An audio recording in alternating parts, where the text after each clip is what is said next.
The worst chef from each MasterChef season, Part 1. Every season of MasterChef always has that particular home cook that has zero culinary skills. Some of these chefs are living in their delusion. In today's video, we have put together all the worst chefs from each season of MasterChef. Season 1, Episode 4. Avis White from the very first season of MasterChef had her unique charm and boldness. However, you'd require more than these to impress the judges. It was time for the Mystery Box Challenge in Episode 4, and the contestants were told to make Chinese food. This particular theme generated mixed reactions from everyone. Avis, on her part, didn't have much idea about Chinese food. The cooks were given 1 hour to come up with a masterpiece. The judges went around the tables and noticed that Avis was panicking. When Avis came up with her dish, Ramsay had just one question for her. "Are you proud of this dish?" Well, our super confident Avis claimed she was happy about her creation. Is that a dish to be proud of in the 21st century? Yes, it is. After tasting, Ramsay made a shocking comparison when he said the dish looked like a gas station food. At this point, Avis's heart sank because she knew that with these comments from Ramsay, it would be hard for her not to be eliminated. She was right about that part. Avis was called out among the bottom 3 with Farouk and Sheena. She was told to go and drop her apron on her table and go home. Although Avis didn't have good cooking skills, her big heart was still a plus, and the judges acknowledged this. Season 2, Episode 7. Our next chef from Season 2 knew too much for his own good. Now, this wouldn't have been a problem if he was able to deliver outstanding results. Some of the other home cooks admired Alvin and predicted that he would make it to the top 5. Surprisingly, this never came to pass. Adrian was tasked with the responsibility of choosing the main ingredient for all the contestants, and he picked coffee. Alvin was excited about Adrian's choice because, according to him, it was something he had foreknowledge of. His confidence was over the roof. Alvin went about his cooking like he was going to be among the top 3. He even spoke about his dreams of winning the competition. Little did he know what was ahead of him. One after the other, all the home cooks came out with their dish. Alvin was the last person to be called up, and immediately Gordon tasted it. He couldn't hold back his remark. The coffee sauce was bitter, and it formed what Gordon referred to as coffee blot clot. What is that? It's the coffee sauce, Chef. It's extraordinarily bitter.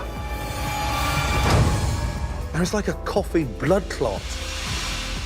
Graham was even more disappointed because he was familiar with the technique, and he told Schultz that this type of dish is what gives his profession a bad name. The judge's reaction was enough to give anyone a bad day, but Schultz was able to take everything in and even thank the judges for the opportunity. We have to commend Schultz for daring to use molecular gastronomy in the MasterChef kitchen. It takes a lot of balls to do that. According to Gordon, it would be better if Alvin learned the basics first before delving into the more advanced stuff. Season 3, Episode 11. Most times, everyone expects the worst chef to be eliminated in the earlier seasons, but Season 3 didn't follow that pattern. Tally was given lots of opportunities and went up to Episode 11. He was obnoxious, delusional, not willing to learn, and constantly cooked terrible dishes. Tally easily got carried away with his ideas of creativity. He always wanted to show up using odd cooking techniques, and this made most of his dishes turning out bizarre looking. When things are about to get more intriguing, Felix, the winner of the Mystery Box Challenge, selects the fish that all her competitors will be cooking. This time around, the theme was fishing. Some of the options were rockfish, John Dory, catfish, yellowtail, salmon, and Arctic char. Tally gets the Arctic char, and they are all given 60 minutes to create their dish. He does all he knows to bring out the flavor of the Arctic char. It was now time to taste what the chefs had prepared, and Felix goes out first. She didn't quite impress the judges as we had hoped. When it was Tally's turn, he presented Arctic char with green lentils. Joe looked at it and said, "Tally, you've consistently let us down." You've consistently disappointed us. Like, if disappointment were an Olympic sport, you'd be the gold medalist. Chef Ramsay chimed in, "I watch you cook, and it makes my blood boil." And I watch you cook and I just get so pissed off with you around. But Tally, oh Tally, he's not taking it quietly. He goes, "The judges are too old school. They can't appreciate the beauty and genius of my food. Honestly, this guy is living in his cooking fantasy world." As expected, Tally's dish was later crowned one of the worst of the challenge. I mean, who's surprised? We all saw that coming a mile away. Finally, our overly confident Tally gets the boot and was sent packing. Season 4, Episode 4. Unlike Tally, our chef from Season 4 didn't have much opportunities to redeem herself. The lady had an exciting personality and was confident in herself. The only issue was that she had never seen the main ingredient from the elimination test. I'm sure most of us watching have never heard of it either. It was langoustine, and everyone was to ensure they created perfection with it. Sasha went on to make langoustine and grits. When Joe and Graham got to her table, they were surprised that she was going to put grits on langoustine.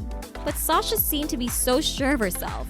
Maybe she did not consider the fact that langoustine is delicate. When it was time for the judges to taste the dishes, Gordon had a hard time looking for the langoustine in Sasha's meal. After taking a spoon, he told Sasha that the taste was far from good.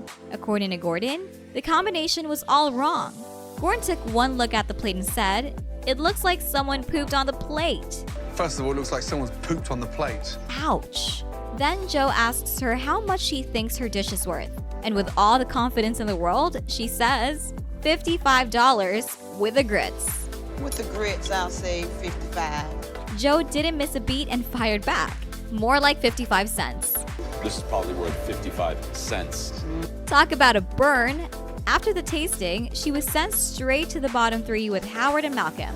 She became the first to be eliminated this season. Proof that in this kitchen, confidence alone won't save you. Season 5, Episode 2. One of the things that are unforgivable in the culinary world is serving raw food. Our next chef from Season 5 had to go home because of that. It was the last straw for Astrid because if you have ever watched Season 5, then you would agree that she was a really bad cook. Astrid was the kind of competitor who could smile at you while probably planning your downfall. She was nice to everyone but not that skilled in the kitchen. Astrid didn't just make mistakes, she invented new ones.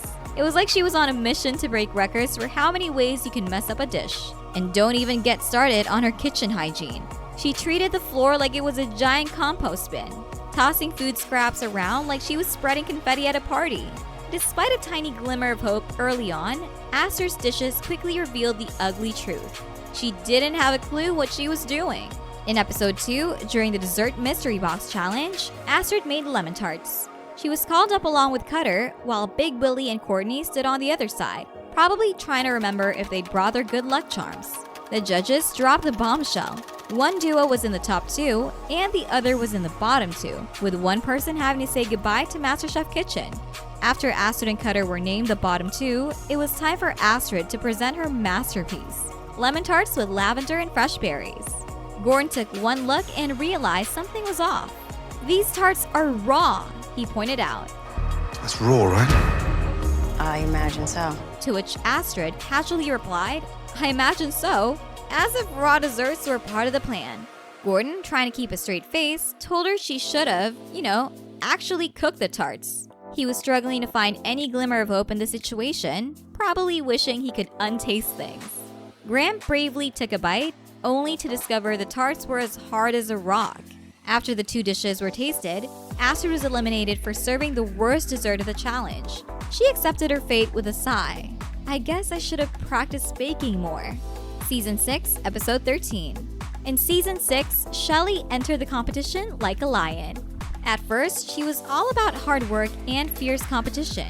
But then, somewhere along the way, she took a detour into Ugly Town, where she would target the strongest competitors for elimination. This time around, she had to pay dearly for a huge mistake. In Episode 13, the contestants had the task of making chicken and waffles. Shelley was confident in her knowledge of the dish. It was something she regularly made with her daughter at home.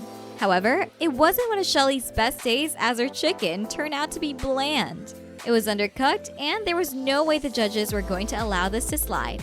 With a big hug, Shelley had to say goodbye to her MasterChef dream.